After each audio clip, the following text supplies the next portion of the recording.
Hey guys, so finally got this stream going. Seems that the issues that were happening with YouTube have calmed down, and yeah. So I'm going to wait for a few more people to get in here, and then we'll get started. Let's see. Yes, Chester, you're right. That's how I feel right this moment.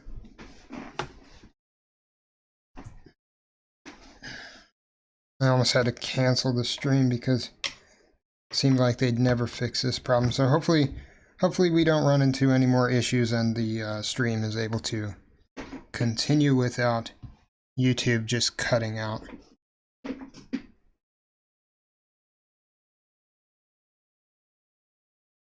Alright, let's check the analytics real quick. Got 6 people in here. It should be good enough, I think.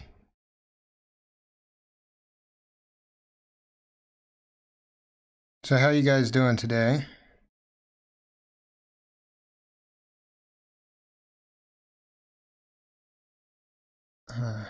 Hey Samichio, how you doing? I think I said that right. Samichiro. Sounds Japanese. Hey Lance and Chester, how you guys doing? Alright, let's get into this right now.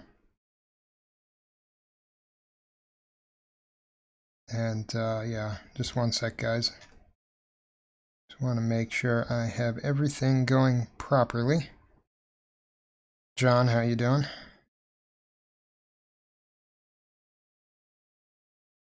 A lot of familiar faces and some new ones. Always good to see you guys. Alrighty, so I think that's about it. Let's get started here. So, we're going to be working with Flare today. Going to make some kind of, I'm thinking some kind of like dynamic button. So let me show you guys what I have in my mind here. So I'm going to go over to this paint program and we'll make up a mock-up for what we're going to build. So what I was thinking is creating a button, and when you push it, it opens up to more buttons. There is, of course, the classical fab button. Has like the hamburger icon on it like this. You click it and then it expands and it has like multiple fabs above it, maybe like 4 or 5 of them. And the hamburger turns into an X, and then you've got icons on each of these. And then each of these are obviously normal fabs. We could do something like that. I'm thinking we should do something a little bit more complex though. Perhaps we should, instead of just having circles, we could have it transition into like a square. So something like this, have the icon on it, and then just becomes like a bar. Excuse my horrible drawing. So yeah, like a bar of buttons that just expands upwards after we click it, and then when we click it to close it, turns back into the circle with the hamburger on it.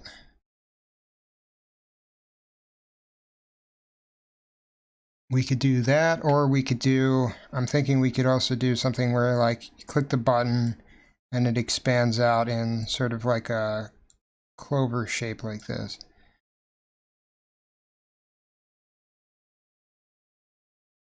Anyway, and if we have time, I also want to take a look and see if I can implement some kind of dial. So like a button that when you push on one part of it, say there's like an arrow pointing upwards, if you were to put your finger down on the top, you could then spin it around based on what you're touching.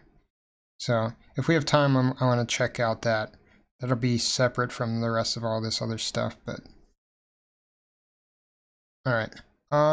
Let's go over to Flare. So I've got just a simple project open here. It's just the artboard, and I've renamed it and everything, but really done nothing with it except for just create the thing. And before we actually start making our buttons here, we need to bring up the material design specification so that we know like what the size of our button should be. because I want them to be, I want the fabs to actually be the proper size. So let's see. I think they're like 56 dp, yeah, 56 by 56 dp, which means that on like a normal screen, that's 56 pixels in diameter. So we can use that as our baseline for each of our buttons. So 56 by 56 is what we want.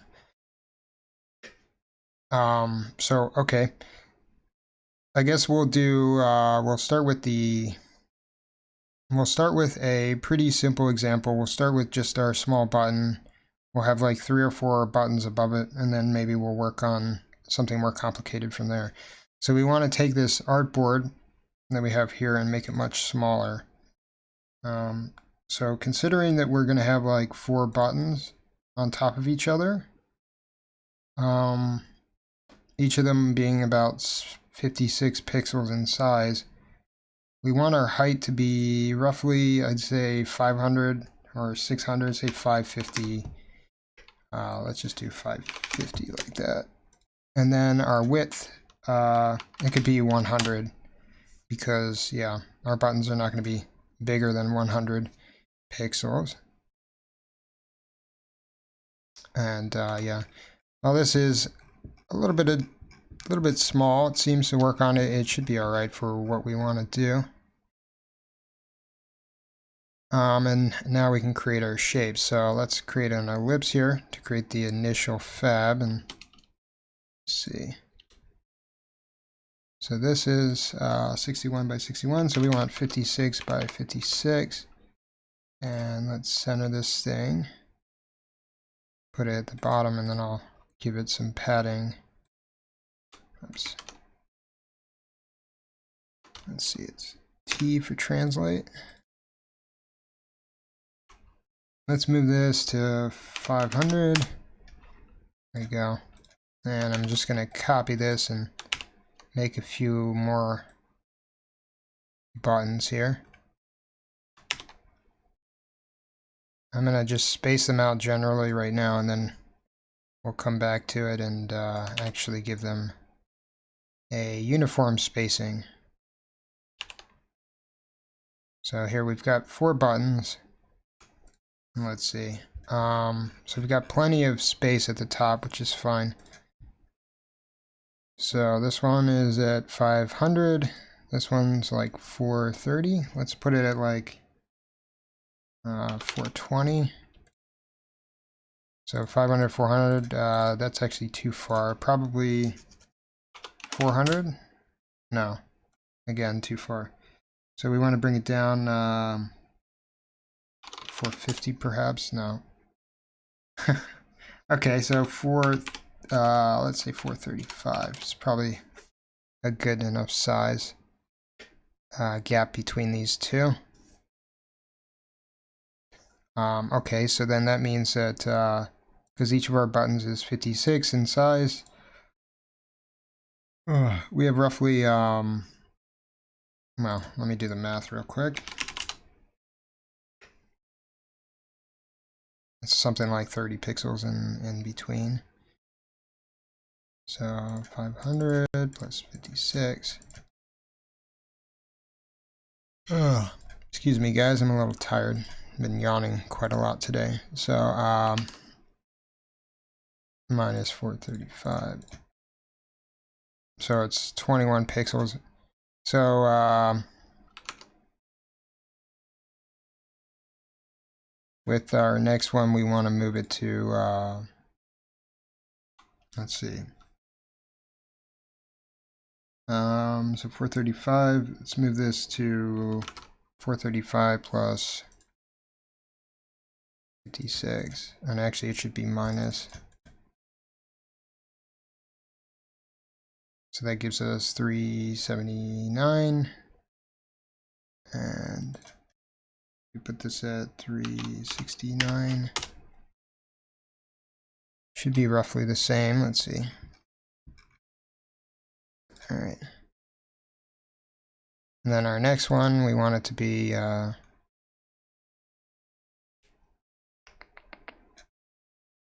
want it to be the same as well.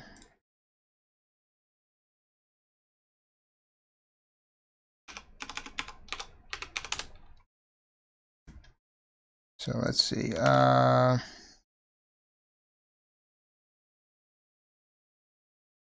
Crud.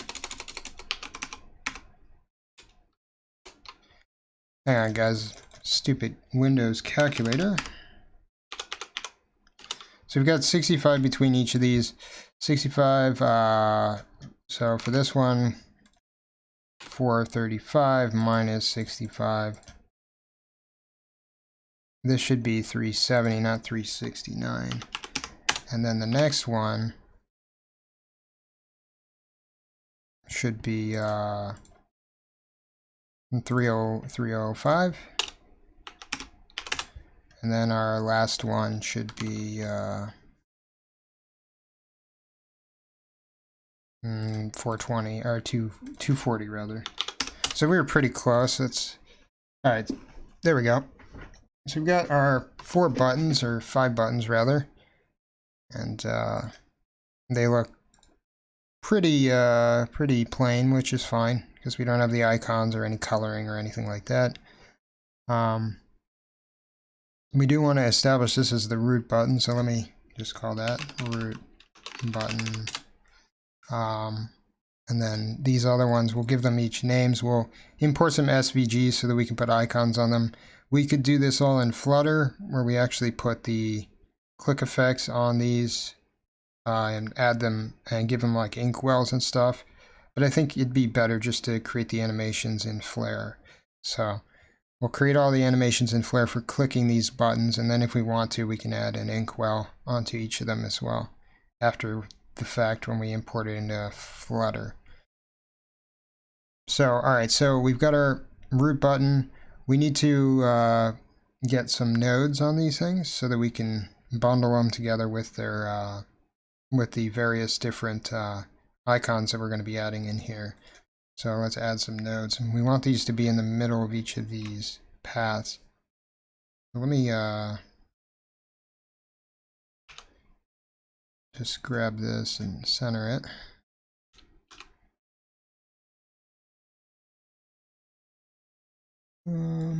This should be 435, and then our width is what, 50? So 50. And then all of them will be the same y-axes and the same x-axes as our circles, these paths rather. Nodes rather, not paths.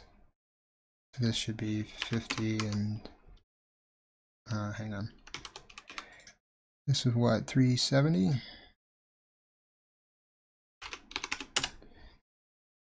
And then let's get some more in here. And actually, why don't I just add them all, and then I'll center them. We don't need one for the root button, but for these other ones, we definitely do need one. So this one should be, and I'll just use this tool here. And what was this? 305. So 305. And then this one, center it there. And what? 240. Whoa. What's going on with this one? Oh, okay, it's a parent. I put it as a parent of the other node. It shouldn't be. There we go. Now let me drag it up. There we go. So 240 like that. There we go. All right, so now we can take these buttons and drag them into their respective nodes. So this one should be a child of this node. No, wrong one. There. Then this one should be a child of this node. Then this one should be a child of that node. And then finally, this one should go in there. We could name all these buttons, but I think what we'll do is we'll name them after we get our icons.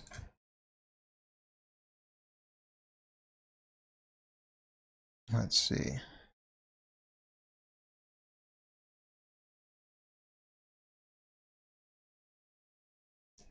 So, all right, so this should be pretty straightforward thus far. Let's color these things so that we can have some actual color here. We could do all of that after the fact in Flutter, but honestly, it's easier to do it in Flare. So let's just give them like a sort of, no, I don't want the outline color. Just want the fill color to be like a blue or something. Maybe not like that blue. Let's actually get a material design color. So we can use this specification, find some colors. Let's see. Why don't we use one of these purples? So like this color here. Was that 6200EE? So I put that in.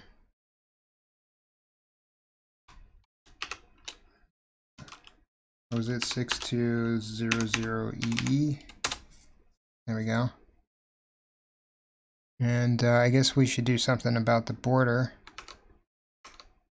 Perhaps just change its color as well to the same color.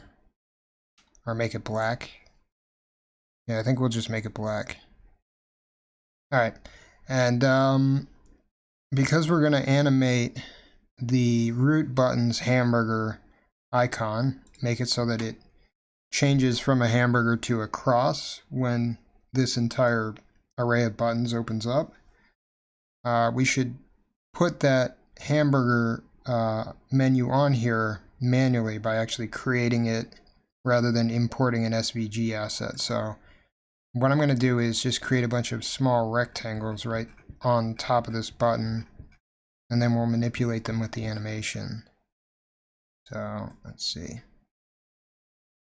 And these are what, 56 by 56. So the rectangles should be about 30 in width.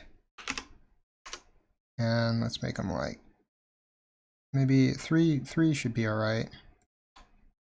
And then we'll center them all. Let me create a few of these.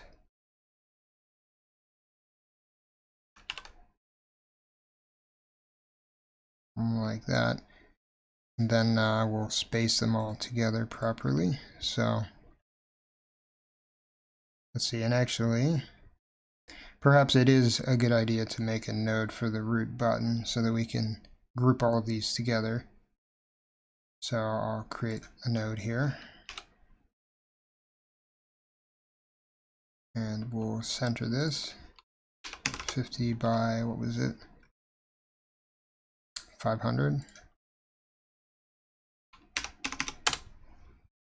then we can grab this and drag it down into the node. And yeah, we'll take these rectangles and we'll drag them into the node as well. And I'm not sure, I don't think I can, yeah, I can't make these a parent of the actual button.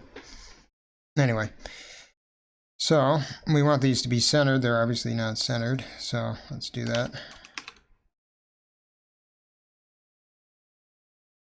So the center here, we've got 0, and this will be local pixels, so -10 would be -10 pixels relative to the center of this button, whereas like 0, 0 will be in the middle, and then we could have 0, 10.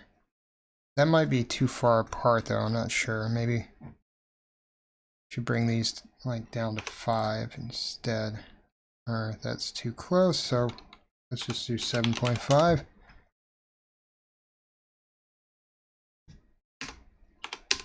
There we go. So let's see what this looks like. That doesn't look too bad. Of course, I want to color this thing. Let's make them black.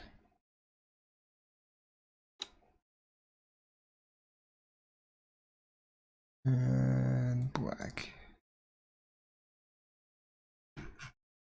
Maybe we should have kept the borders, but it's not a big deal. Alright, so that looks fine. I don't know if you guys hear the music that's playing outside.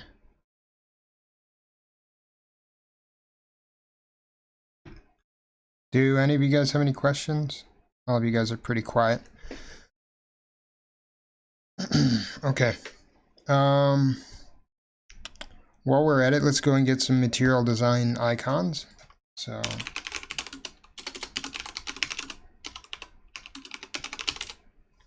we can get the SVGs. Just going to the icon site. And, what should we put in here? So maybe we should put like a, I don't know, like a chat window. So let's see, like this one here. Let's get this SVG. I'll save that. Hang on, actually save the damn thing if it'll let me. There we go. Okay, so chat, maybe let's have like a phone call. So like phone. Let's also have like a video camera.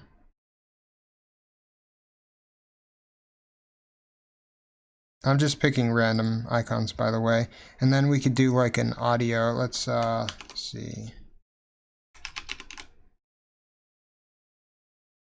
So like there's a music note here. I'm kind of hoping, so maybe we could do like this blur button. We could do both of these and we could make it so that this button specifically changes from one to the other when you actually click on it. Yeah, and then of course back again. So the other ones just have like minor animations, and then this one switches from one to the other. We'll use these blur buttons as the icon for this. So blur on and blur off. Alright, and then I can import all of these SVGs by just dragging them onto here. And let me create a folder in Flare and just call it SVGs. And we'll put them all in there.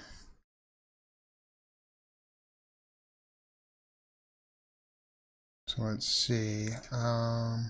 Okay. Just drag them all over, and then there they are.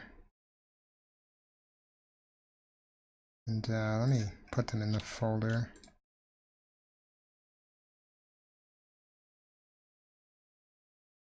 Alright, so now we can just drag these onto our screen here. And let's see, the phone looks to be not quite centered on its own node. Alright, so it isn't actually centered, it's 12 by 12. There we go, now it's actually centered. And so then we can center it ourselves on this button, which was what, actually, well, let's just drag it on. If we just drag it into the node, it should automatically give us the local coordinates. So yes, we can just make it 0, 0 like this, and then it will center it. And we probably want to make it larger, so scale it up. Maybe 2 by 2. Maybe that's too big though. Yeah, that looks way too big. Let's make it 1.5. There we go. That looks much better. So we've got an icon there, and then we can drag our other icons on. So let's do the chat. Put this on to this button here.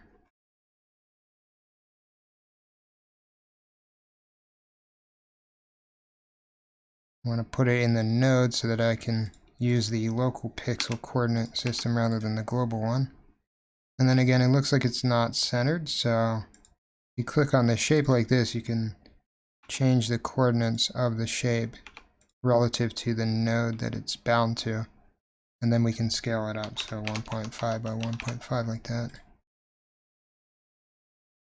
So that looks fairly decent. And then we can do the rest of our icons. We're actually missing one. Should have got a video, right? I think I've got it here. pull that in. There it is. Alright, so let's put the video here, and then we'll put the audio at the very top, or the blur rather at the very top. So this one is this button, I believe. No, wrong button.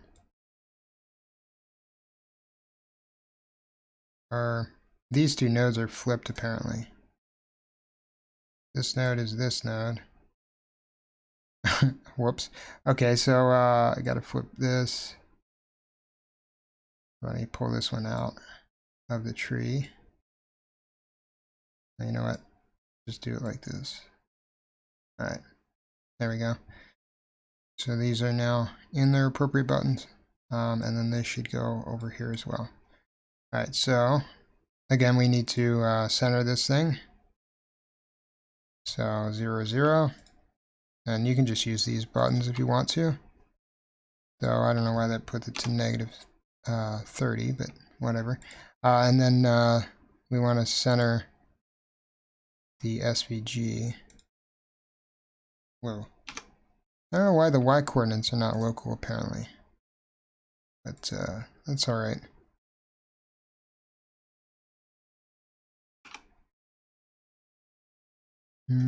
Wait a second. Where did the okay.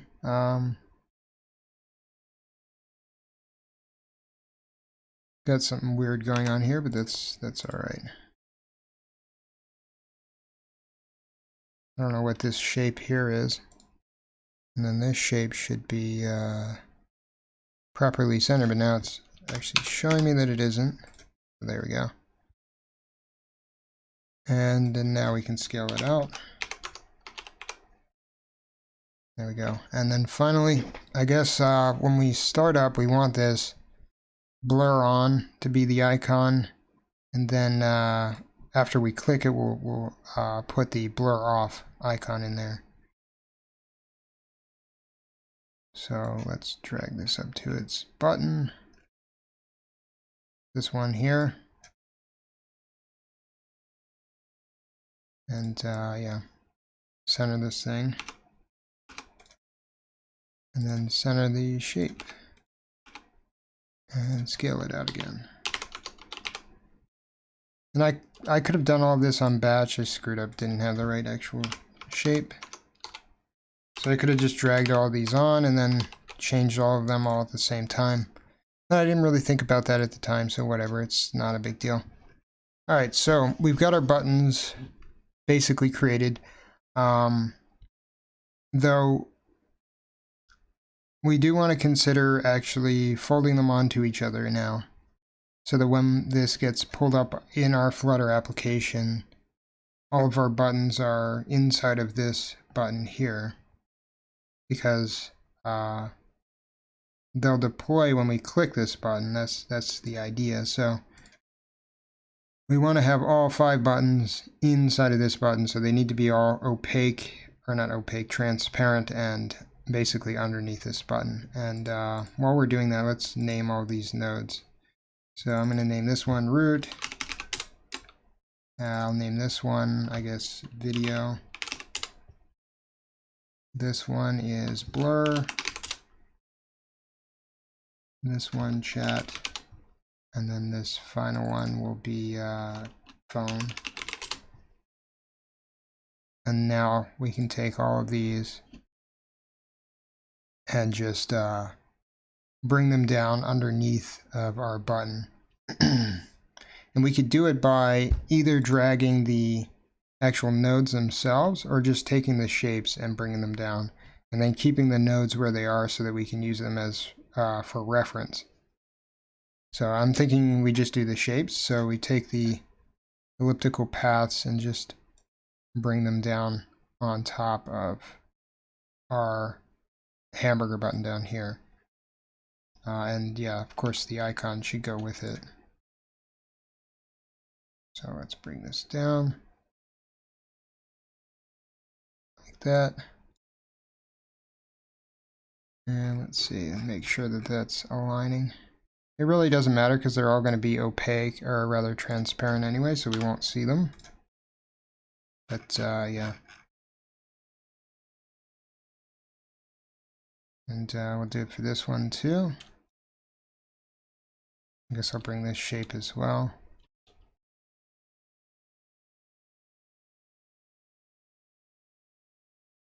Hang on. I also want to bring that switch. Hey, just get it roughly there. It doesn't really matter if it's on top or not. And yeah. Wait a sec. Alright, so why is it not giving me the, there we go, transparency here? I guess it's from this extra shape that I don't even know what that's for, but let's see. So yeah, because we're selecting the path, let's make this opaque, or transparent rather. And we'll make this transparent as well. And so now it's gone. And yeah, we'll just do the same for these other two as well.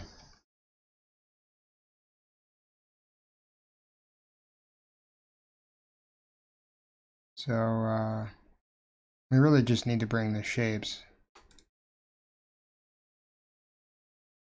So I can just do it like that.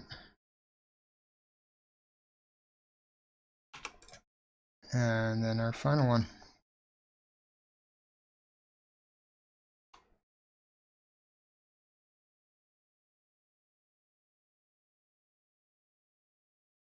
There we go.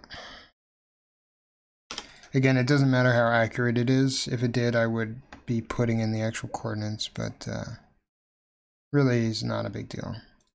All right. So now that we've done that, we can actually start working on our animations. So mainly just the first animation, which is what actually will take all the buttons out, make them non-transparent or opaque rather, and then put them in their positions. So let's call this one activate or open. Open would be better.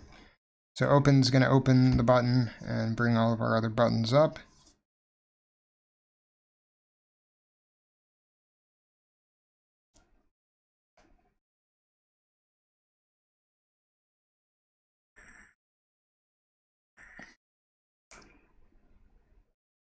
Just reading your guys' chat.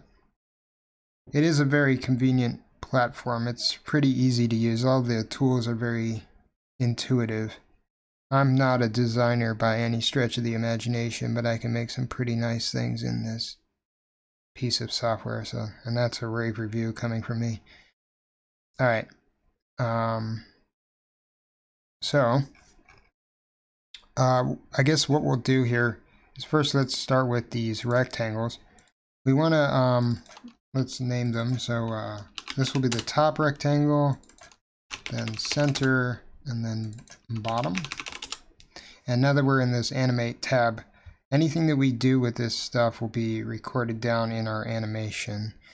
We want this animation to happen over a second rather than 10 seconds. So let's make it 1 second in duration. And then we can set up what we want to happen. So we want to grab the top, the center, and the bottom. And we're going to be doing some stuff with these. So with the top, let's see, actually, let's grab them independently. So with the top and the center, we want, or rather the top and the bottom, we want to manipulate the rotation because we're going to be making an X out of them. And then with the center, we want to manipulate the width and then also manipulate the opacity so that we can make it disappear. So with the center, for instance, we could drag out to like the first 0.10 or the first millisecond rather, and just have this thing disappear. So scale the width down to like 3 by 3 here, and then we go another out to here. We could just make the opacity 0 and then it's just gone. So now we can actually see that happen. And let's see. There should be a way to make the nodes disappear. That's not a big deal. They won't show up in our app anyway. But yeah. So yeah, that's a start. So now for the top and the bottom, we want to rotate them in such a way that they become the X. So we'll do this over the entire animation. So we can bring it all the way to the end of our animation, and then we just want to rotate these things so that they line up to what we want. So, and in fact, we're not just messing with the rotation, we're also messing with the position, the Y position for both of these. So top and center, let's put in the Y position like that, because we need to bring Y down to 0. So put 0 here, and now they're on top of each other, that's fine. And then we'll rotate them. So top, let's rotate this, say, -45 degrees. And then the bottom we can rotate 45 degrees, like that. All right, so that gives us our X. So let's give this a shot, see what it looks like. There we go.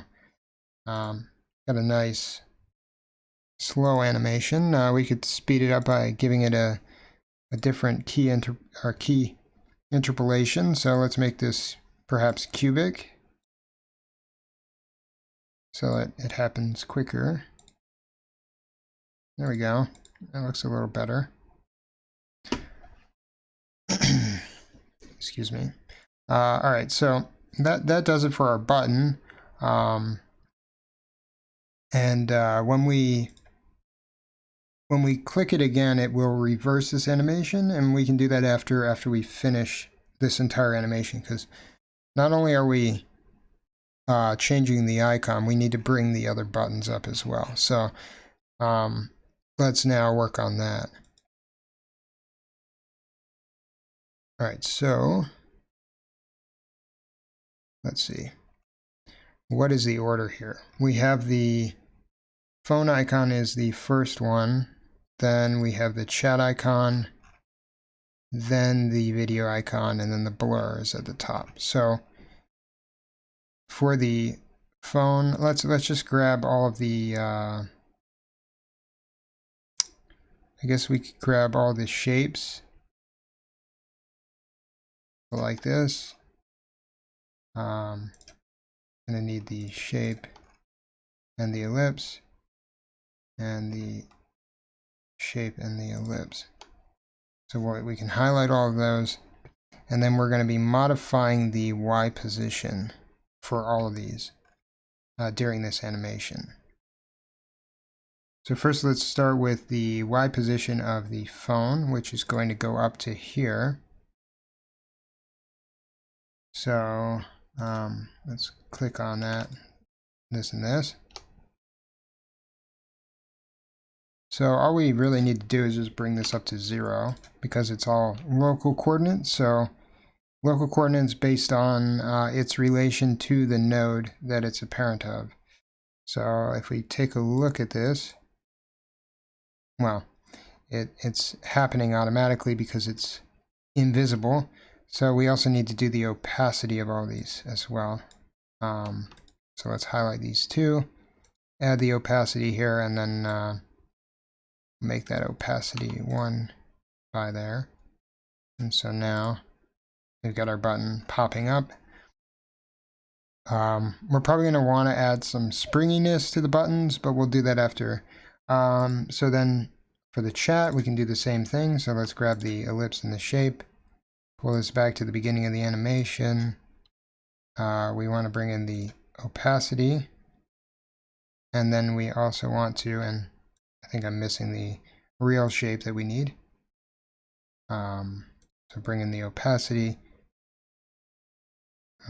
Is that bringing everything in? Anyway, it looks like it's fine. And then we also need the Y position. And by the end of the animation, the Y position needs to be at 0. And the opacity needs to be at 1. So let's see. It's a little messed up. Let's see. Okay. Let me kind of go backwards. There we go. Let's see. So it looks like this ellipse is already up here, so let's bring it back down. Oops. The problem is that I accidentally moved the ellipse up without altering, or before moving the timeline forward. We move the timeline forward, then we put the ellipse at 0 here, and that should bring it up. And let's see, where is this? Ah, okay. So I know what the problem is. It's not just that, it's also that we're moving the path independent of the actual ellipse. So we need these two. And this is the very end of it, so we'll bring them up to 0. And then the opacity will be 0, like that. So let's see. All right.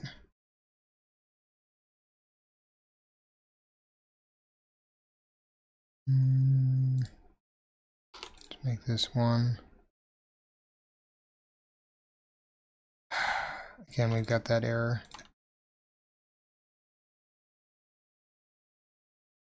All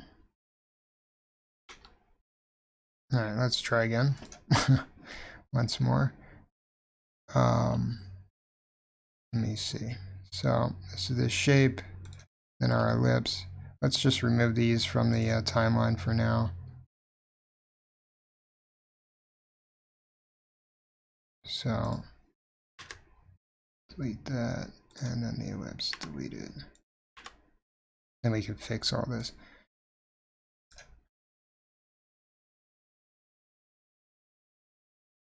Alrighty, so shape and ellipse. I'm going to highlight these again. Make sure we're at the beginning of the timeline. Let's see.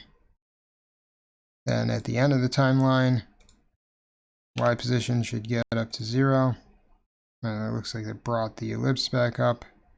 And then the opacity should be 0 as well.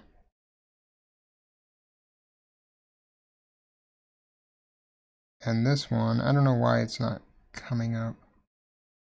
Oh, you know what it is? I brought the node down. That's silly. No wonder it's being very strange. So let me fix that then. So I've just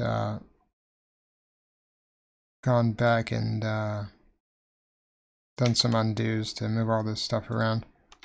There we go. Alright, so I want to get out of the animate here. And then I want to take this base node and move it back up to here. So this should be 0, 0. And if you make the movements, it's funny, the shape's up here. If you make the movements outside of the animation pane, then they'll be permanent. Whereas if you make the movements in the animation pane, then they'll be a part of the animation. So we want these movements to be permanent. We want this part to be down here and the node to be up here. That way we can align the ellipses and the shape when we animate them. So, and let's see. Okay, where's the ellipse in all this? All right.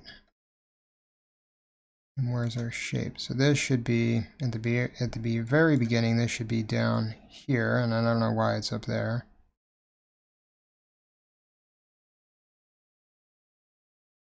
All right, so 130, and the ellipse should also be 130. And then when we get up here, positioning for both of these can be 0, and then the opacity can be 0, or 1 rather. There we go. And why is this one behind the other one? It shouldn't be behind it.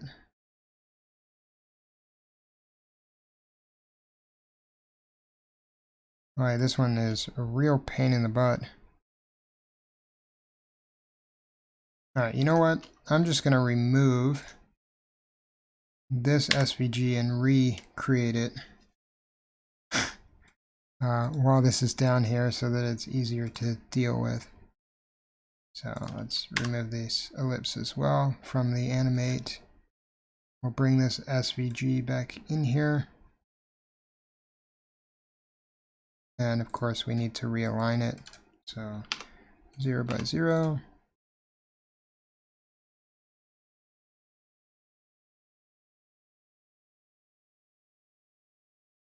And yeah, that's not what I wanted to move around.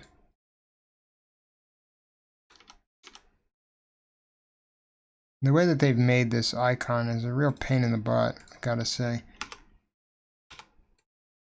Alright, there we go. So then let's scale it out. And then we want to bring it down and make it transparent. So like this, there we go. So now we can go back to our animate, actually animate this thing. So we're moving the shape and the ellipse. Move our animation forward. And what I'm going to do is actually drag both of these up to make sure they're being brought up. Then I'll put in the 0 here. And I don't know why the shape didn't come with it. Oh, right. Yes, because the node went down again. So I guess this goes up to -87 or whatever. And then we want the opacity here for both of these to be 1 so that we can see them.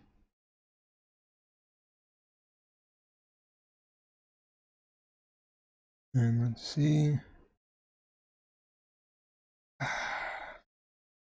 This thing is a real pain. Alright. Let's see what it looks like, opacity at 1 for the entire time. Alright, so again, this ellipse is not doing what I want it to do. I want it to start down here, 130.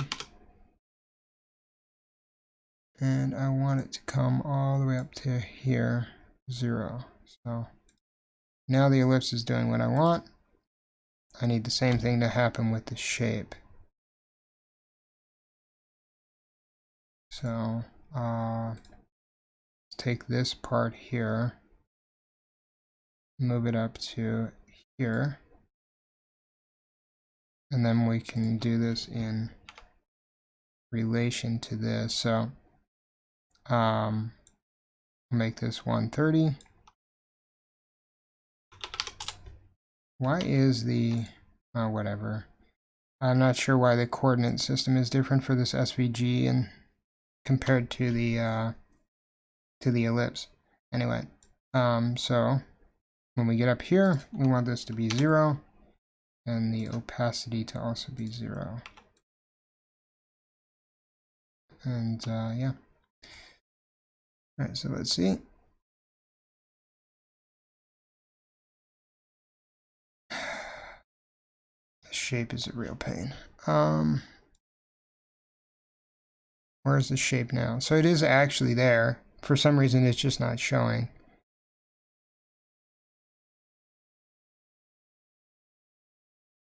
Right, let's see.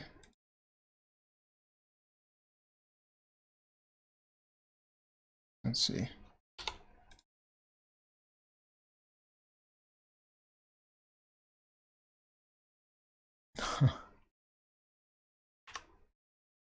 All right. Is there something that that's obvious that I'm just like missing?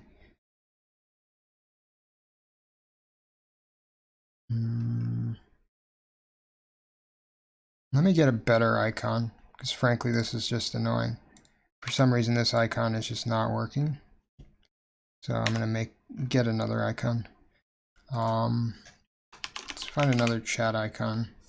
So like SMS works. Let's get that.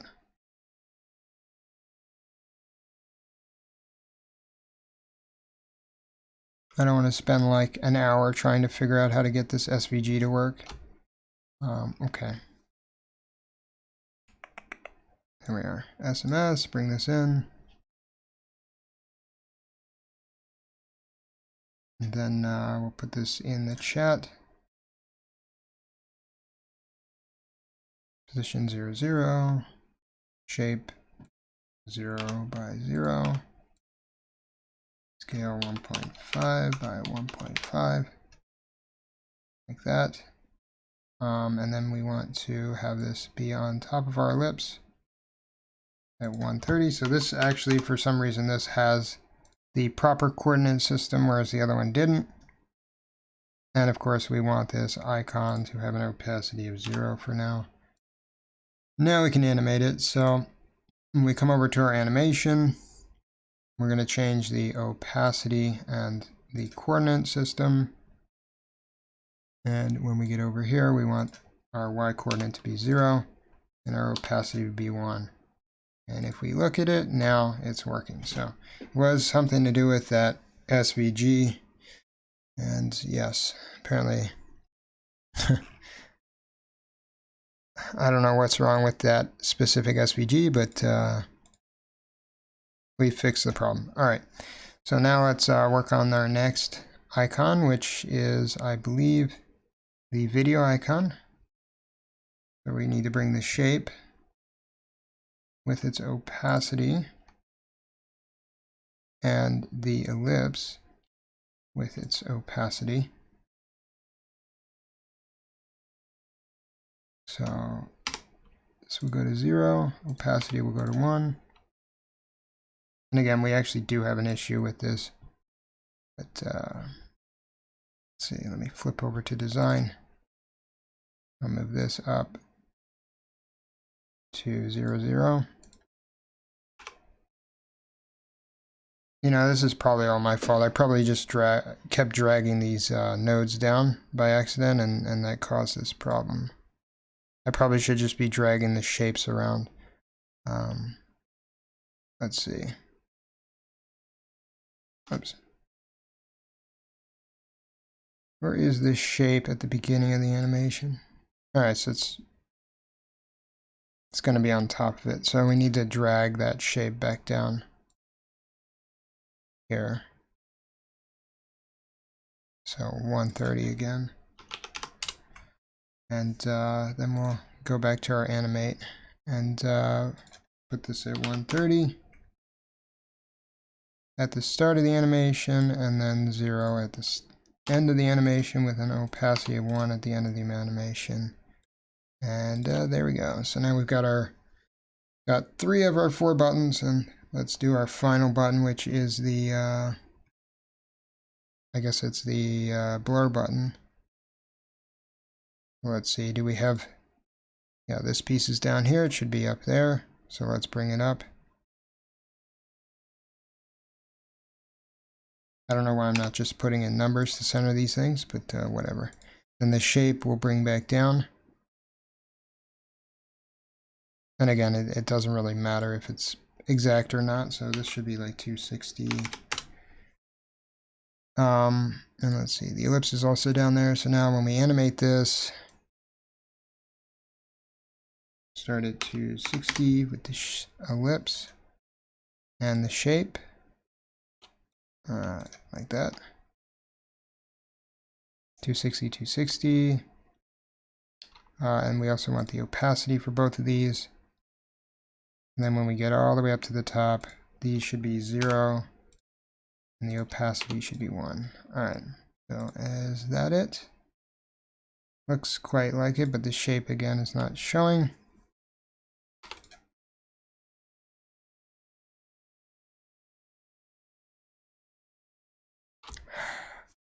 Again, we've got this issue. Let's see. Alright, so it looks like in the beginning our shape is not moving. Or, yeah, it's just not starting down here. So now it should be moving. Let's see, where is the actual shape? on the timeline. There it is. Okay. And then the opacity. Let's try and like overload this opacity.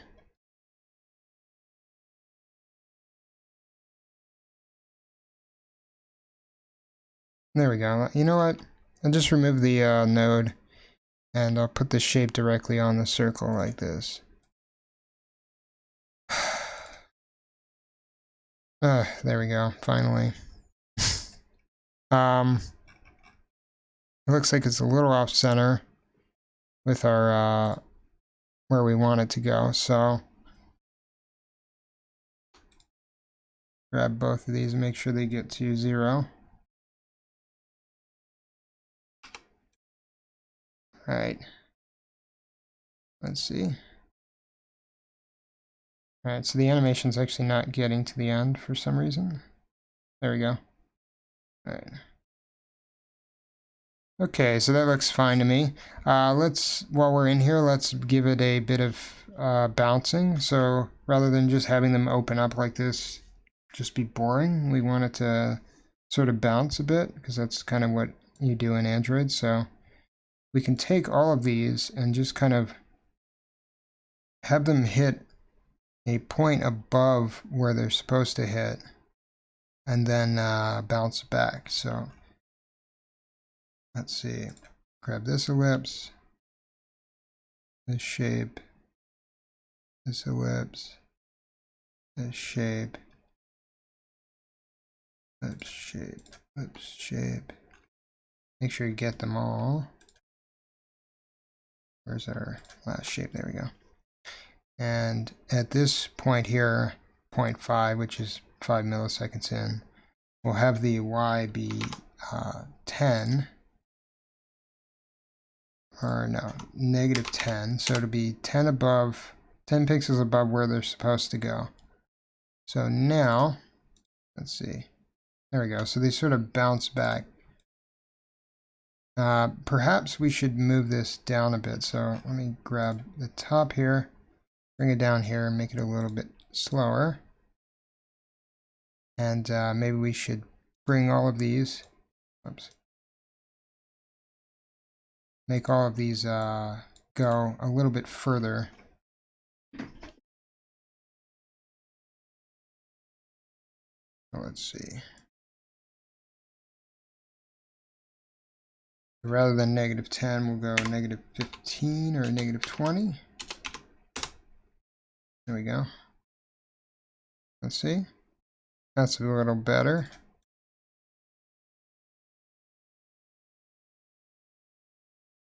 So, I mean, it's not perfect, but you know what, it's not bad. This one here, the opacity is a little strange, the way that it is changing. Let's see. Yeah, it's like the opacity is not changing. And the same is happening for our blur icon. So we need to fix that.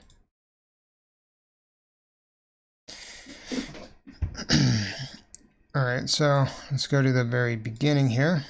Find these two. So what was the one that's not working is, I think it's the chat one, so this one. This chat ellipse. The opacity is starting at 1 rather than 0. And so let's set that to 0. Now it's opaque. And then it needs to turn into 1 out here. So now it will follow that linear opacity. Whoa, look at this. This one's bouncing really far up, whereas all the other icons are still relatively centered. I wonder why that is. We'll have to take a look at it. So then the blur here. Apparently the opacity is not. It started at 0 here. Oh, right, because we put in 10. Okay. That should do it. And let's take a look at this one icon, make sure it's not going too far.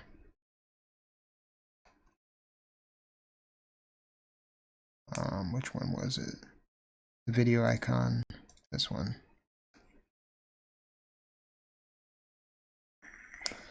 All right, so it passes 0 here. It's already above its own ellipse. The ellipse is at 3 and it's at -3. So I presume, no, it's still going up to -20. What about its ellipse? Its ellipse is also going up to -20. Well, then what's the difference? What's going on that's causing this to be slightly different? You know what? It's all right. It's not a huge deal. It does kind of look out of place, but it's not too bad. Okay. You know what? I'm just going to leave it as it is. Gives it some character. If I was actually going to ship this thing, then I'd probably spend a lot more time trying to fix that. But since we've already spent a ton of time building this animation, we need to move on, because I want to be able to actually get to the Flutter portion of this application sometime soon. All right. So we've got this piece. This allows us to, of course, open our buttons. Now we want to take this piece and reverse it. We could do this reversed in Flutter. We could just take this animation and play it in reverse, and that would be fine. But it's just better. It's a better practice to make a animation for doing all this in reverse. I'll just call it close. And all right, so these are the rectangles and stuff. That's fine. I just want to take everything that's in here and just basically reverse it. So I'll take this one. Let's move it to here for now. I can take this handle. Oops. Whoa. Got some issues. All right. Take this handle. Move it to the beginning. Move this to the end. This to... oh, put it here. And I want to move these two over here. And then this one over here. So I basically just reversed everything. So let's see. Oh, there we go. Looks to be working properly. Let's see it without everything selected. I don't know why sometimes it doesn't reach the end of the timeline, but it should. Alright, so that seems to work as it should. Okay. So open and close both work. Now we need animations for clicking on our buttons. So,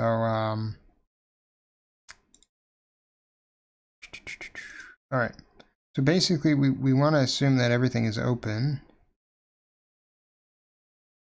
when we're doing this. So let's create our new animation.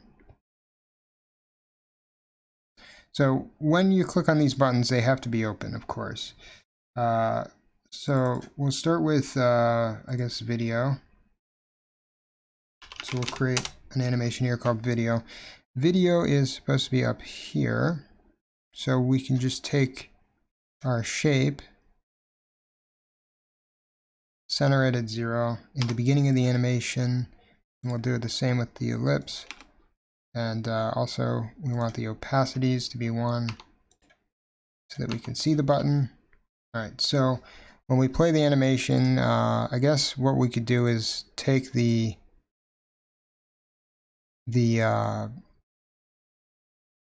button and do something with it. So perhaps we could take the shape, maybe make it larger, and then darken the button or something. So let's take this shape, and then what we'll do is we'll mess with the X and Y scale. So let's, oh, and by the way, we should probably scale this thing down to a second long animation rather than 10. And so when we come out to like halfway through the animation, we'll scale this up to like 2 times its size. Let's see. Yeah, that's not doing anything. Because I'm selecting the wrong items. We want to scale this part up to 2 times its size. X and Y. So 2, 2. Maybe that's too big, but maybe we should scale the actual button itself too. Make this circle.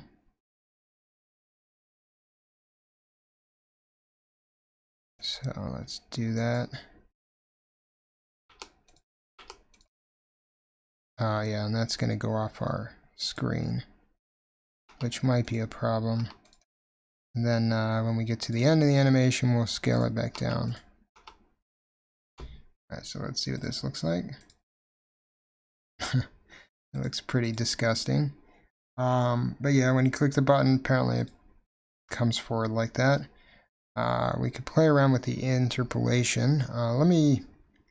First let me change the scale from 2 to something more reasonable. So 1.75 maybe.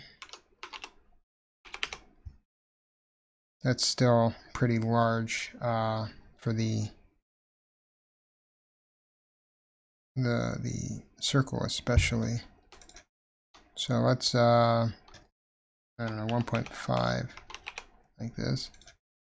And we could actually, if we wanted to make it interesting, we could do some stuff with the with making it like oblong or something. Alright, so there we go. That looks a little bit better. It's still a little strange, but you know, what can you do? But yeah, we could play around with making it oblong, but maybe we could do that with one of our other buttons. Alright, so this will be clicking on our video button. Maybe we could change the color of it too, if we wanted to. Let's see. So, no, you know what? I'm not going to do that because maybe we want to add an inkwell to it later, and the inkwell would give it the default animation that you would get with an Android button. So yeah, I think I'll just leave that and then we'll play around with that later. Alright, so let's now move on to, I guess, our chat button. So let me create a new animation here. We'll call this chat. And let's change the name of this. Let's not call it video. We'll call it video tapped. And then this will be chat tapped.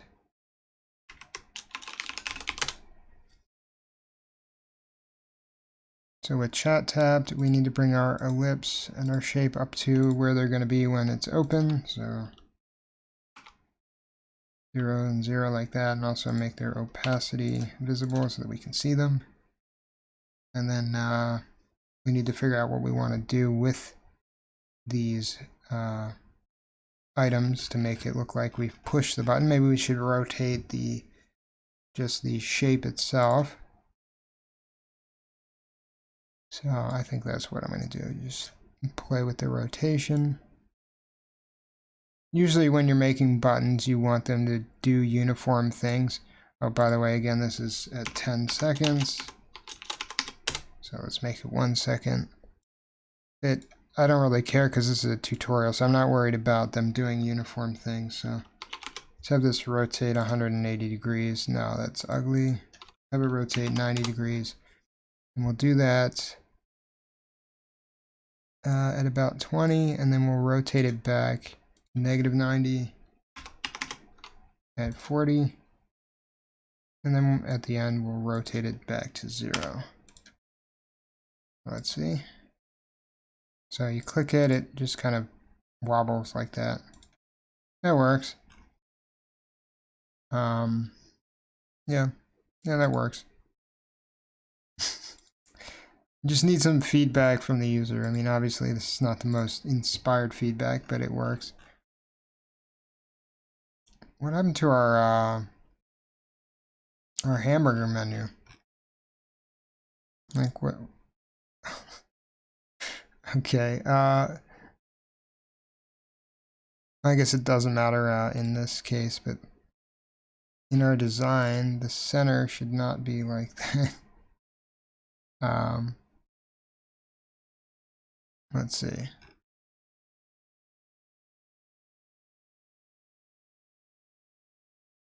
All right, so root. I mean, it says the width is fine. I don't know what's going on. It says it's 30 by 3, which is what our other ones are. So 30 by 3.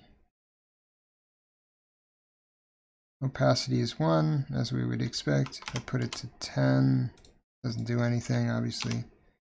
Put it to 0, it's very strange. Let's see what this thing looks like. It's just giving me a square, I don't know why. So 30 by 30. And I can make it 3 by 30, but I can't make it 30 by 3. There we go. So why wasn't it showing before? I don't know. Whatever. It's not a big deal. Alright, I think it's just a glitch in the animation, not in the actual button. Alright, so we've got 2 of our buttons animated.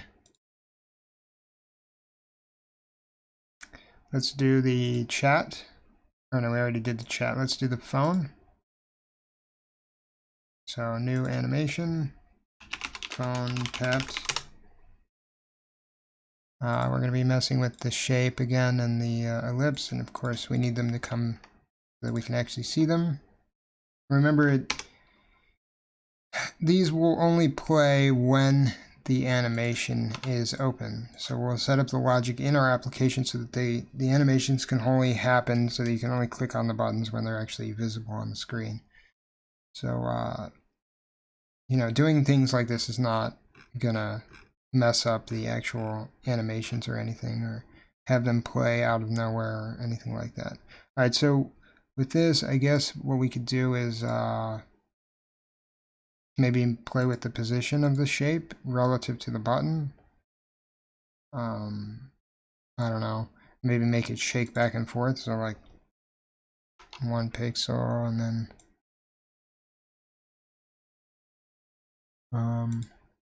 -1, and just do that over and over again. Whoops. Just copying and pasting these.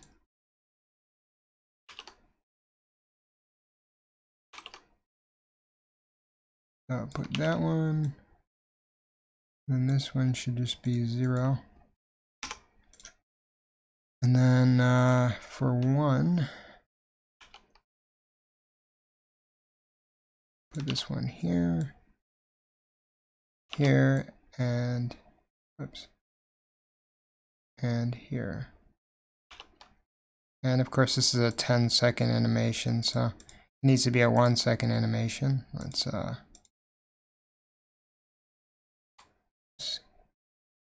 copy all of this, or cut all of this, and 0, 0, 0, 1, 0, 0, like that. Repaste it back in. No, it's not going to work. I guess we'll have to redo it. Not a big deal, but yeah, I don't like that it defaults to 10 seconds. Like, you're rarely going to make a 10-second long animation with stuff like this. Let me delete this thing and just make a new one again. So, phone tapped.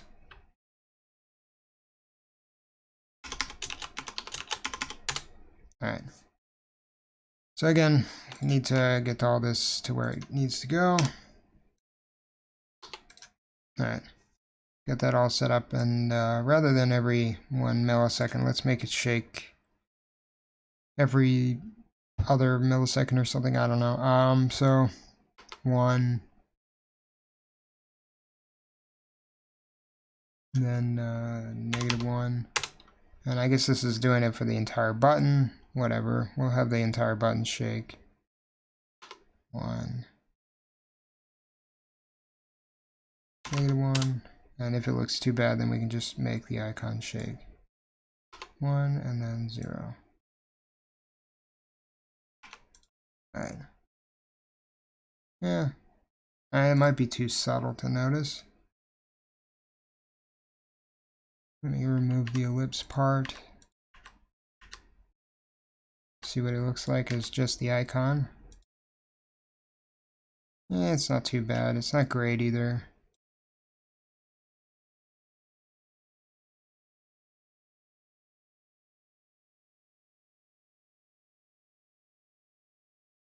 Yeah.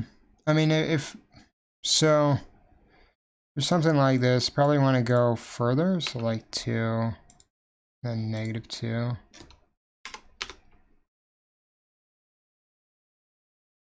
Let's see. So it's like more,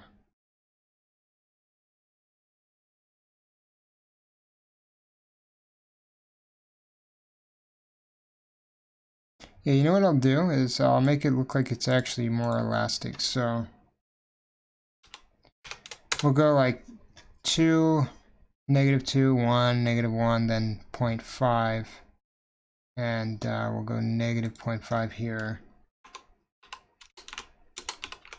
And then we'll end at 0. So it'll look like a sort of a ripple effect in the way that it's shaking. So at least it's relatively interesting. I mean, it's not amazing, but whatever. And then we can manipulate the interpolation, make it, say, cubic. Yeah, that looks a little better. Okay, yeah, that'll work. So let's see, we've got this, we've got the chat tabbed,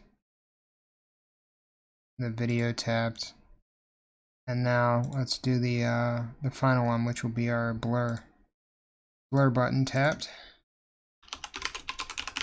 And with the blur button, we have our separate SVG that we want to replace it with.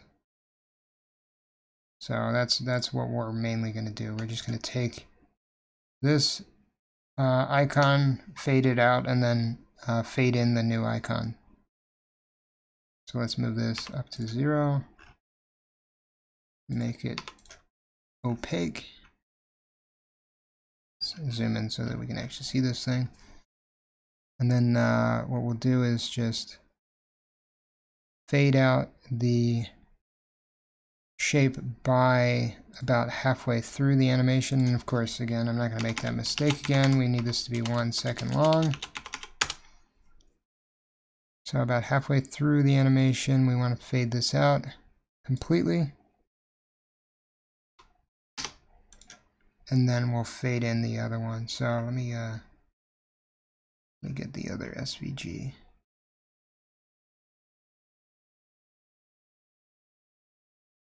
And you know, I can just put it here and center it.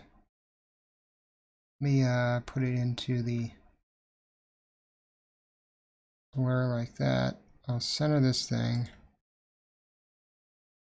And then what I'll do is just make it opaque by default. Or transparent by default. And then the only time that it shows up is if the entire drawer is open and we've clicked on the button. So let's just make it disappear like that. It's disappeared. We can now take this shape here and make this thing. Once this appears, so add it to the animation line. And then just make the opacity 1 like that. So it'll switch from one to the other. And let's call this blur tapped on. So let's rename it. Or I guess this would be off because we're switching from the on button to the off button. And then, or no, it would be on because alright, so blur tapped on, and then we want to duplicate it and then create a reverse of it called blur tap off. So we just take the shape part here move it to this part, take this shape part, move it over here, and then that should do it for us. Yeah. All right, so let's see. That's off, on. Okay. All right, so that should be all of our animations. This could be much more interesting, of course. We could do a lot more with what we're doing, but unfortunately we just don't have a lot of time right now. So I'm not going to worry too much about it. Like we could add some kind of confetti when we open the, and by confetti I mean like particles when we open this thing. So like maybe have like some squiggle lines shoot up on the sides. Or like I showed you guys in the paint in the beginning of the video, we could turn it into squares rather than circles, and have them be one big bar. And that would be kind of cool. If we had more time, I would actually do that. If we have a little bit of time when we're actually in the Flutter code, I'd go ahead and put the put a bunch of inkwells in there and maybe add some functionality that way. As it is right now, you could probably implement this entire thing in Flutter just with fabs and like an animation that just translate those fabs, but it's not as easy to do it in the code as it is to do it with a drag and drop tool like this. And of course, if you wanted to do much more complicated positionings and stuff, then it would be much harder to accomplish.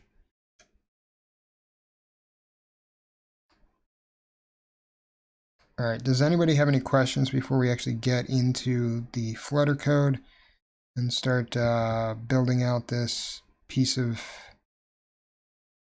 or this component in our application?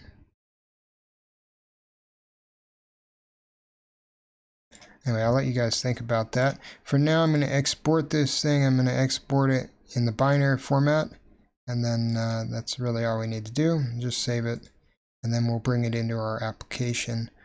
Let me switch over to the editor. All right, so here's our application, and for this, I mainly just, of course, generated a project, and then I just added well, I removed all the comments and stuff and removed all the logic, and I also imported Flare inside of our PubSpec YAML. Now notice I'm importing it using the GitHub URL, and that's because currently, I noticed this last night when I was setting up this project, currently the version of Flutter Flare, I think it's 1.5.1, has some kind of like build error. Obviously they fixed it in the development build, and that's why I'm using the development GitHub branch.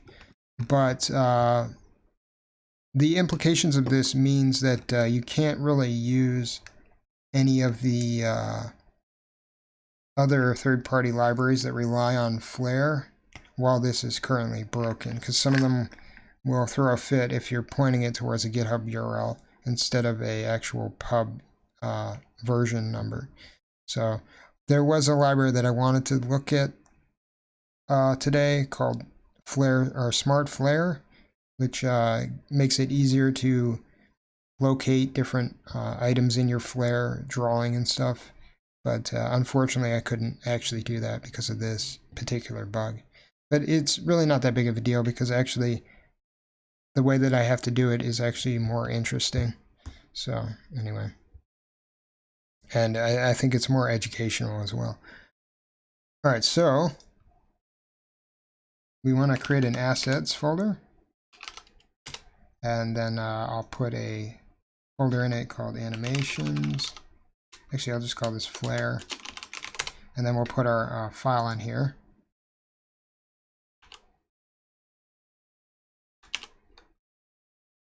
Hang on, where is our file? Yeah, file's called dynamic button. There it is. We need to import it to the PubSpec YAML. So make an assets key here. And then we just import assets flare dynamic dash button.flr, like that. It's like any other asset. You can import it, and even when your application is running, you can hot reload it and hot swap it, and it'll work perfectly fine. All right, so we've got that. Now let's go into the code and actually start doing this.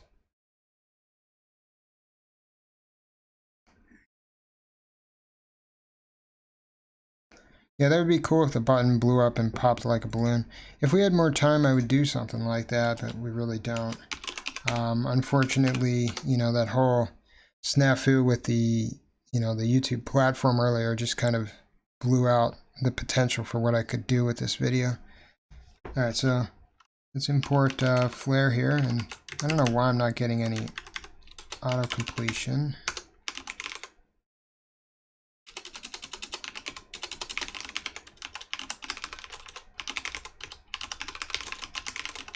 I think that's the name of the this sucks. All right, maybe I have to restart the app or the analyzer. Hang on. So reload the reload window. See if that. Hopefully that doesn't break it in OBS. All right, so that should restart the analyzer. Maybe that'll fix this crap. This auto completion, make it work properly. They do have a fix in the works for some of the auto completion errors that were happening not long ago with the dark code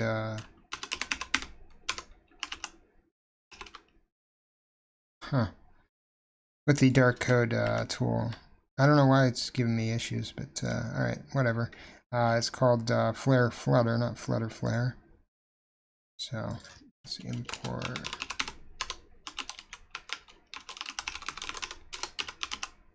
Finally, I get it. All right. So, okay, how do we want to do this? So, before we actually do any of the animations or anything like that, let's just make sure it works. So what I'm going to do is just add this to our material app widget as a floating action button. Or not the app widget, but the scaffold, which we should have down here. So let's just floating action button.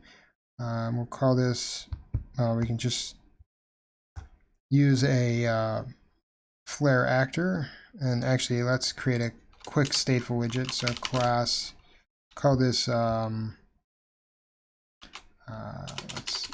just stateful widget. So I'll call this flare button animation. And then I'll just add this here. And then for this, we'll have our container, and then we're going to need a controller. So this is so flare controls, I think is what it's called. Let's animation controls equals flare controls, like that. And I think that, yeah, so that brought in flare controls.dart. And we need this just so that we can add it to our flare actor. So we'll have our container here, then the child of it will be a flare actor. And the flare actor takes in our path, which was just assets flare dynamic button.flr, and then the controller, which we'll put in here, animation controls, and then the animation that we want to execute, and I'm just going to execute open as it appears, and then yeah, that should do it. So let's bring this up in the emulator.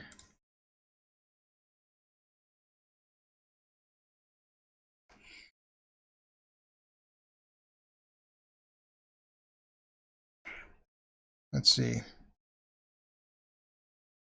So there are 11 of you guys watching this. Oh, right on.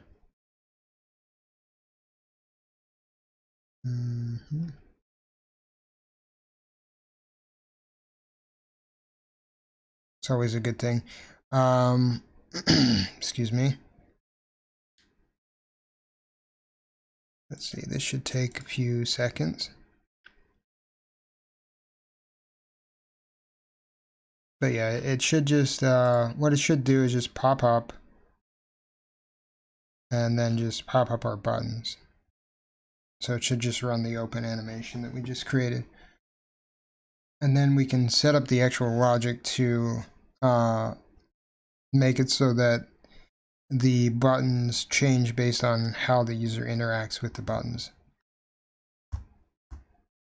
And that's actually not too hard. There are, of course, a few items in there that are pretty interesting, I think, at the very least, because you've got to get the offsets based on a global offset, and then you can turn it into a local offset. And yeah, so you use the render boxes to find out where the buttons are, and then you can kind of use like a gesture detector to figure out if the user's pushed the button. So there we go. It just kind of pops up like that. We can see what the close looks like. Looks not too bad. On a device, this would be a lot faster, obviously, like with anything else in Flutter. Okay, so that's fine. Let's see what one of our other animations looks like. So, what were they called? Let's say video tapped. Alright, so that actually does run. It doesn't mess with the state of the actual button array. Okay, so everything looks good. Let's go ahead and align this thing. Want this alignment bottom right.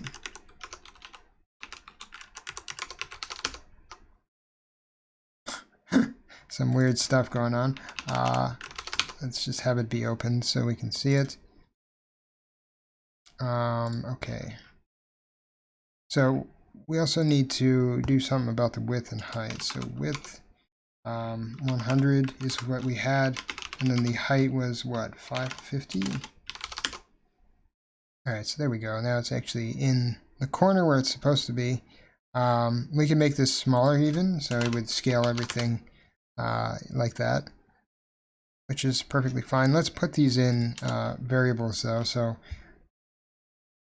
we'll create a bunch of doubles. So let's create one called asset width, asset height, middle of asset, button diameter, and yeah, that should be fine. And then we'll have some booleans here. So bool is open, and then bool blur on. Let's get our init state function to set up all of these. And so asset width is 100, then asset height is 550. And actually, no, yeah, this should be the proper asset width and height. Middle of asset will be the asset width divided by 2. And by the way, these are doubles. This is something you can do in Dart now. You can put in integers and then it will automatically change them into doubles. You don't actually have to put in the period 0 point portion to make them doubles. As long as the variable has been specified as a double, it will automatically convert the integers to doubles. Alright, so then our button diameter is, what was it, 56 pixels? And then is open by default will be false, and then blur on will be true, like that. And so now we can put the asset width in here, and then the asset height in here. We probably want to restart this thing. There we go. All right, so to make this thing interactable, we need to wrap it in a gesture detector. So we can do that by just clicking on this thing, wrap with new widget, gesture detector, like that. And what we're going to be looking for is an event called onTapUp. So when the user is tapped and they release their finger, this is what we have, and this takes in the callback takes in I believe it's tap up details, that's what it's called. So pointer trigger tap, primary button is stop contacting the screen. So if the user's clicked on the screen and then they release, that's when our button has been initiated. So we could also have some animations for when the user has initially touched the screen with on tap down, or we could have one for holding the screen, and we could add like an inkwell and stuff in that way. But just for what we're doing right now, let's just use on tap up. So we want to find out where the user is touching, and we can do this by getting the offset. So call this local position, and this will be a local position based off of the context. We want to find render object, and we want to cast this as a render box. And what we'll say is called global to local. And the point we're passing in here is the detail point. So there's a point on this details item that's being passed in, and it's got a global position property on it. And so we can take this global position and convert it from a global coordinate plane to a local coordinate plane based on the size of the actual gesture detector, which is based on the size of our container. So rather than having buttons that are, or rather than trying to figure out where the user's pushing in the entire window, we're just trying to find out where they're pushing inside of the box that's surrounding our buttons here. All right, so, and while I'm doing this, let's just print out this item so that we can actually see it. So we can print out local position.dy. So this will be the y coordinate of where the user's clicked.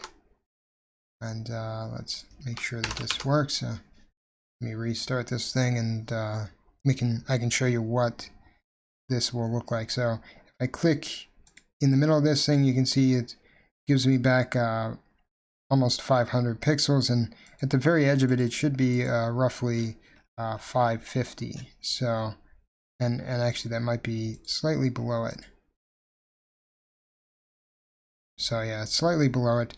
Then at the top of it, it's 470. Then the next button we've got looks to be about 460. Then we got 400 up here, or 405, and then we've got 395 and so on. So we can use this to kind of infer where our buttons start and where they stop, and then we can decide whether or not the user is actually clicking on the button or not. So let's create some functions for this, and actually before that, let's create an enumeration. And the enumeration we can use to basically define all the states that will occur in our button. So, and by the way, we don't need this anymore. We need flare actor and flare controls. Anyway, so enum, we'll call this animation type, and we just want one state for each of our animations. So open, close, blur, tapped on, blur tapped off, video tapped, chat tapped, and then what was the other one? Phone tapped, and then we'll have no op, which is for no operation. So if they haven't tapped any of the buttons, but a tap has gone through, then we'll use no op. Then we can now create a variable in our stateful widget that holds a one of our enum types, one of our animation types. So call this animation type, and well, of course we'll use the type animation type, but we'll just call it the current animation. And in our init state, we can set up the current animation to be animation type .noop. So when we start our app, we don't want an animation to occur, and in fact, we can remove the animation from the Flare actor and just give it an empty string, and then the empty string will just present our asset as it is without executing an animation. And I don't know why we've got this center bar all screwed up, but if it's still screwed up when we're done, I'll go and fix it afterwards. So, all right. So let's now build our functions. So we want to get a function called getPosition, and let's do this inside of the stateful, or the state object of our stateful widget. So let's call this getPosition, and this will take in the offset, which will be our local position, and it'll return nothing because we'll just set up the current animation variable with the results of this. And so we can just run a bunch of if-else statements here and just check to see the local position dy value and what it is in relation to our buttons.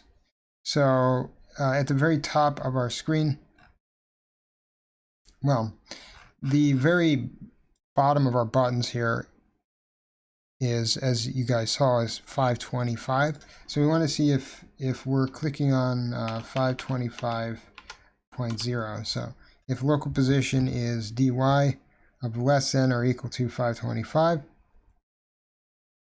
and local position dy is greater than or equal to, and I think the value was 470, about 470. So 470 like this. Then we can set our current animation to is open, animation type dot open rather. And in fact, we need some more logic in here. So if is open is true, then we want to call animation type close in the current animation. Otherwise, we want to call animation type open. So like this. And after we've set up that, we can then call is open equal to not is open to just invert this Boolean value. So this will allow us to decide whether or not we can actually click on the rest of our buttons, and if we can, then we can go ahead and actually animate them. So just add some else if statements here. So now we're going to check to see if the local position dy, and actually before we do that, let me just remove this part and I'll make this open so that we can actually see where these items are. So bottom of this button is about, looks like 460. So it looks like there's 10 pixels between each of our buttons. If we go back to our flare animation, well, let me quickly do that. Yeah, so if we go back to our flare animation, we have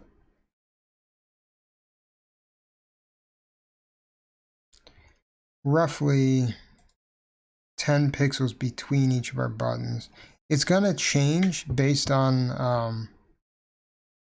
the size of the container that we have in our screen, and it might change in Flutter because these are not the same size as what you'd expect them to be, just because of the way that we have them being built in the container.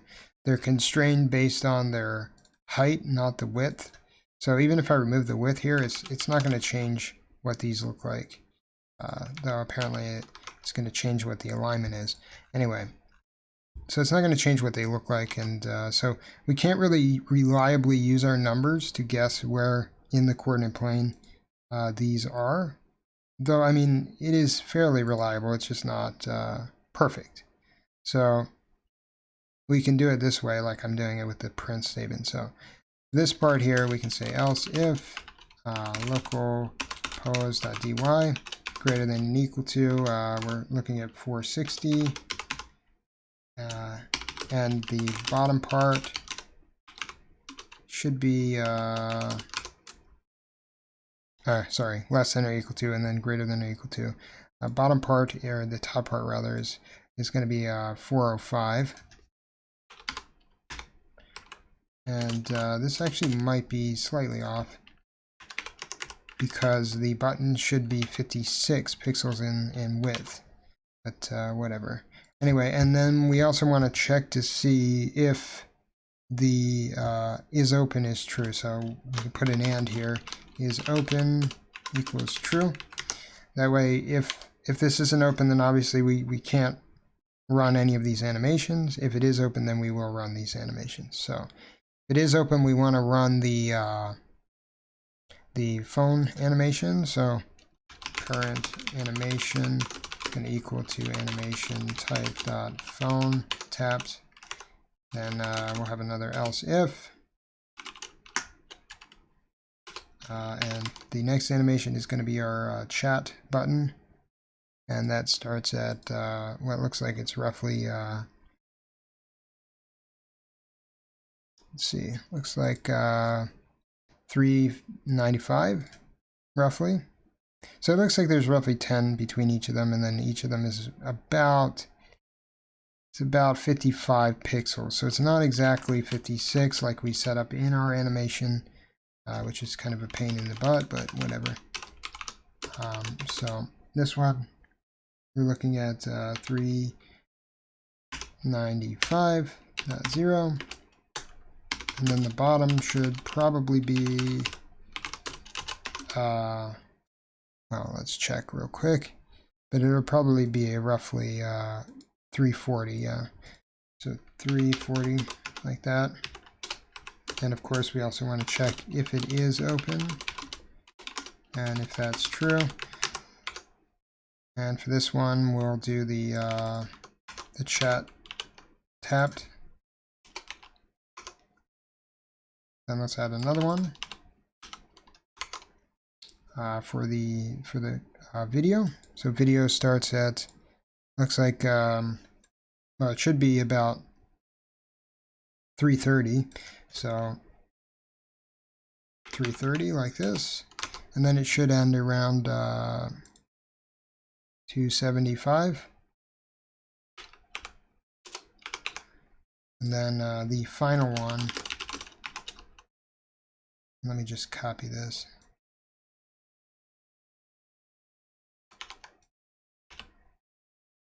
The final one, which is our blur, is going to be at 264, or 65 rather,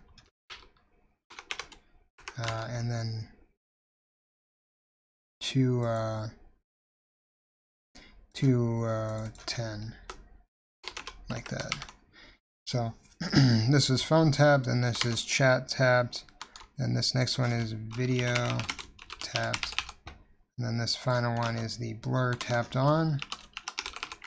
And for this one, we're going to need to do a bit of logic like we did with our drawer, where we want to check to see if we've already engaged the blur button, what the state of the blur button is, and then we'll switch it regarding based on that. So by default, our blur button is on with true. So then we can, we'll start out here and we'll just say if blur, let me just remove this. So if blur on, what was the, yeah, blur on, then current animation oops, will equal animation type should be blur off, and then else current animation type blur on, like that. And then finally we'll have a final else clause here where we just take the current animation and turn it into a no operation. So if you click anywhere within the gesture detector, but it's not on one of the buttons, say like in between the buttons or at the very end, because there is a fair amount of space here. Actually, the gesture detector reaches at the top of the screen, it seems. So if you were to touch to the top of the screen, then that would still be in the gesture detector. So we just wanted to resolve that as a no operation. And if I had more time, I'd probably go back into our application, or not our application, but the flare asset, and decrease the height of it significantly, and then that would fix the sizes of these buttons too. Because the height goes all the way to the top of the screen, it needs to scale itself based on the actual screen size, and that's why they're slightly different than what we would expect. All right. Anyway, so now what we need to do is take our enumerations that we're taking in from current animation and convert them into strings so that we can pass them into this flare actor and then have it actually do that animation. So I'll create a function here called getAnimation. God, can't type. GetAnimation string. This will take in our animation type, which we'll just call current animation, and then it'll return a string. And we'll just have a switch statement on current animation, and then we can use little VS Code magic to add all the missing cases here. And then for each of these, we'll just return the appropriate string that we want. So for no op, for instance, we're just going to return an empty string. Then for this one, we'll return phone taps. Then chat taps. And you guys get the picture.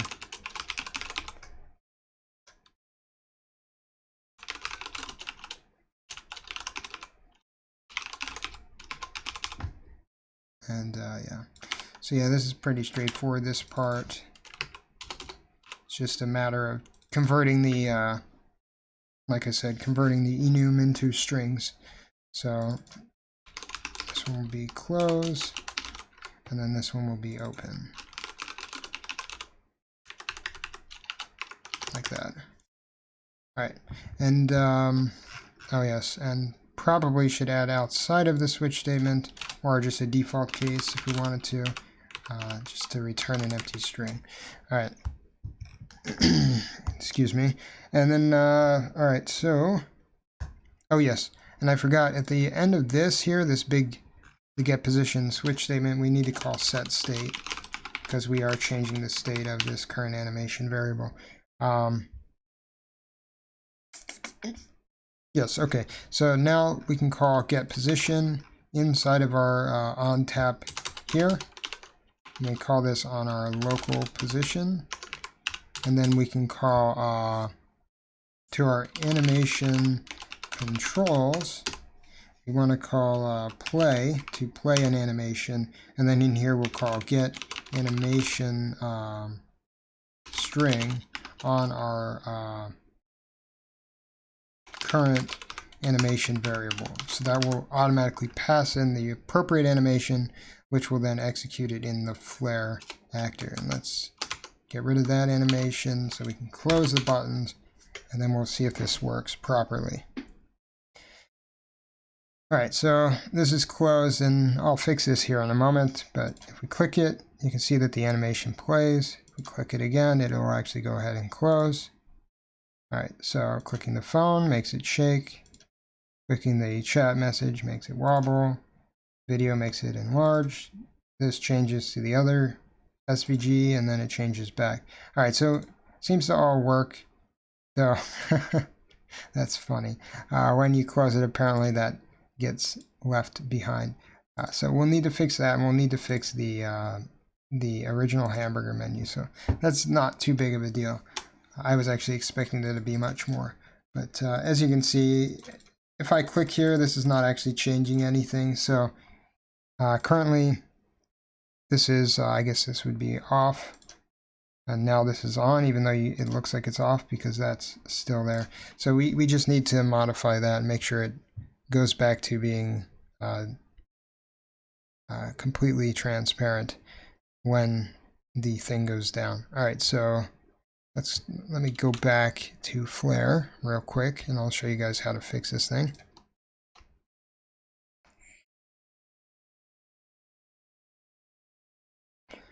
Hey guys, hey to the new guys. Sorry you guys came in pretty late, so we're almost finished here, but hopefully you can watch this afterwards and get some education out of it. All right, so we're back in Flare. It's just a matter of fixing a few things. Whoops, don't want to slide this stuff around. Let's go to design. So I don't know why this keeps messing up here. This center bar keeps messing up. I mean, right now I'm looking at the width, and the width should be a bar. It's 30 by 3, but you know, it just keeps screwing it up. So let's see. Oops. Let me grab this thing and move it out again.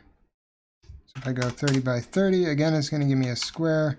And then if I go back to 30 by 3, it gives me a bar like it should be. So I don't know what's going on, why it's screwing up. This seems to be a problem with, yeah, now it's just completely gone. That makes, oh, that makes more sense. But I mean, this should always be there. It doesn't matter if I animate it or not. So animating open, it's there. Animating close, hang on. Animating close, it should come back. Seems like this gets a little stuck, even though it should go all the way to the end. I wonder if that's the bug, if it's just not animating to the end and as a result it's breaking. But anyway. So, all right, so that should fix it, hopefully. And then the blur portion of this, let's see. So the problem is with the blur off, I think. So let's see. With blur off, we're worried about this shape here. So with this shape here, we're changing the opacity to 1 over here, I think. Whoops. All right, let's see. So, all right, so this opacity here, it starts at 0 and then it becomes 1 here. Oh, I know what the problem is. So the problem is that if you click the button, you turn on or you turn off the blur, and then you close it, it won't change the opacity because it's not attached to our close animation. So that's what we want to do. We want to actually add this into our closed animation and just change the opacity back to 0. So if we can find that specific SVG in our blur here, it is this second one here, I believe. No, that's not it. It's this one here, this blur off one. Get that shape. And then what we want to do is over here, add the opacity to the animation, drag the animation all the way out, and then just, and in fact, we'll make it completely transparent almost immediately, like 0.1 milliseconds into the animation. So this will just immediately make it transparent. That way you just don't even see it if it's there. And then let's see.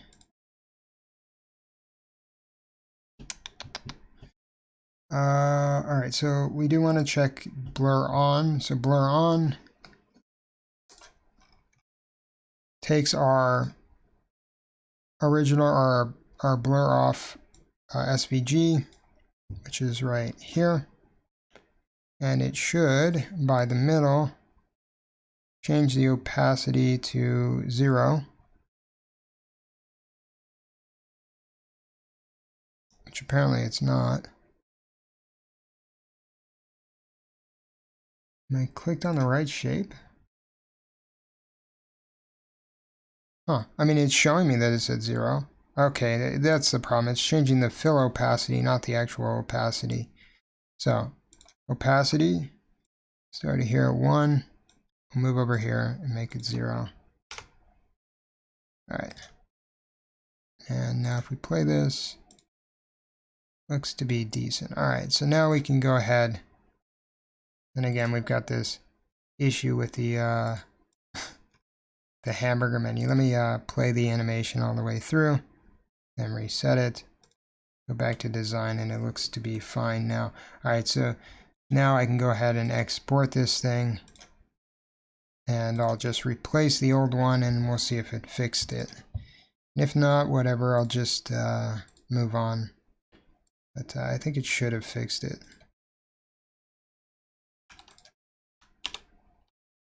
So I'm just replacing the file in the assets folder, and let's go back over to Flutter. And what I'm going to do is just, I don't actually have to stop the application, I just have to hard reset it. So I could either hit this or just Control-Shift F5. And there we go. So now we have our hamburger button as we would expect. When we click it, it turns into an X. When we click this, if it goes to that, and then we close it, it now goes and becomes transparent. So we got rid of those bugs, and this seems to be working properly now. And by properly, I mean it's not working properly at all, because that animation or the other SVG is not showing up anymore. So that kind of sucks. Something that we'd have to resolve. We could do that real quick again. That's kind of a pain. I thought it was fine. Alright, so let's fix that real quick.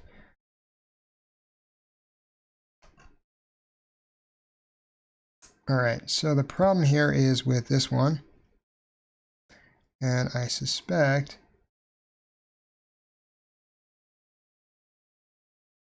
why is it telling me that the opacity of this is 0 and the fill opacity is 1? The fill opacity should be 0 too. Or, no, the fill opacity should be 1, and then the opacity should be 0. It shouldn't change the fill opacity at all. The fill opacity is not what we want to change. So, alright. We're looking at these two animations. So, this one specifically, this shape here.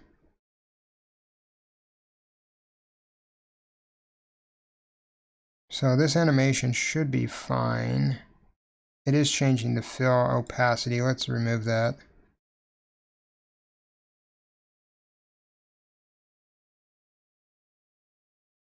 And actually, what we'll just do is we'll just set the fill opacity to 1 for the entire animation.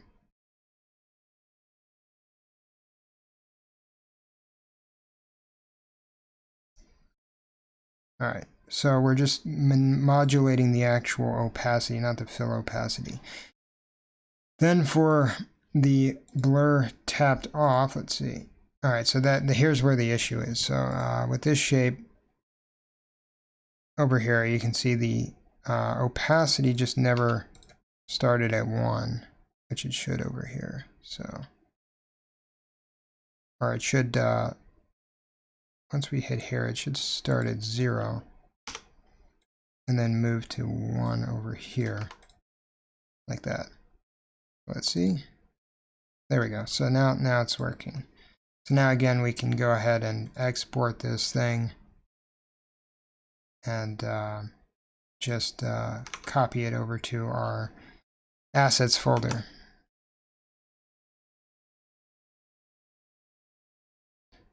Let me do that real quick.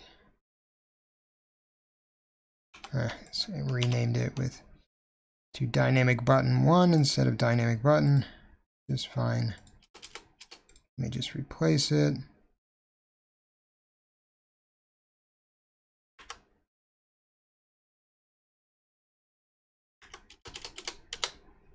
There we go. So now we need to reset our application. Let me flip over to the application. And there we are. So let's open it up. Everything looks fine there. Clicking the button. All right, so now it's showing us the proper SVG, sort of. Not really. So it's able to change from one to the other, but not move back again. I mean, I'm sure I know what the problem is, and the best way to fix it would be to just remove the SVG and then replace it afterwards. I'm not going to do that right now. I just don't have the time. All right, guys. Well, I think that's it for today. I hope you guys enjoyed this live stream, even though it was a bit disorganized compared to what I wanted it to be, mainly because of what happened earlier with YouTube. If you guys have any questions before I close out, feel free to ask them now, and they can be about Flare, they can be about whatever you want to ask questions about. If I can answer them, I will try to do so.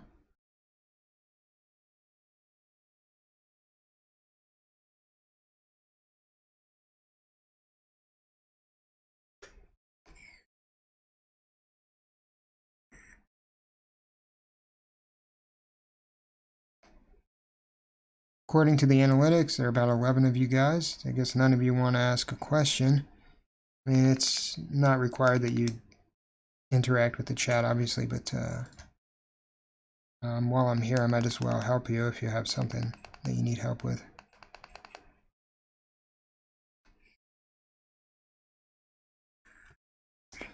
John says it was good. Well, thank you, John. I appreciate that. Hopefully next time it'll be a little bit more organized. I've got a few more ideas of what I want to do, and you guys clearly have a lot of things that you want to see as well.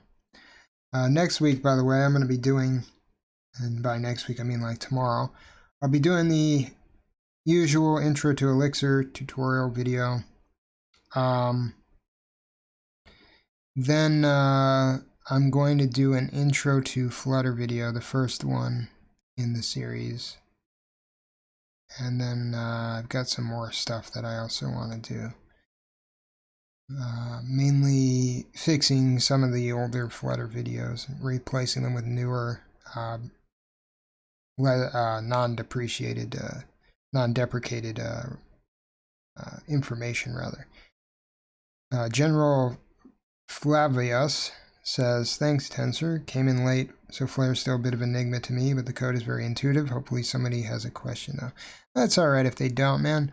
I appreciate that, though. If you find Flare to be a bit of an enigma, it's really easy. If you go back and you watch the beginning, you'll see that it's actually pretty simple to get used to. But yeah, so hopefully that'll help you.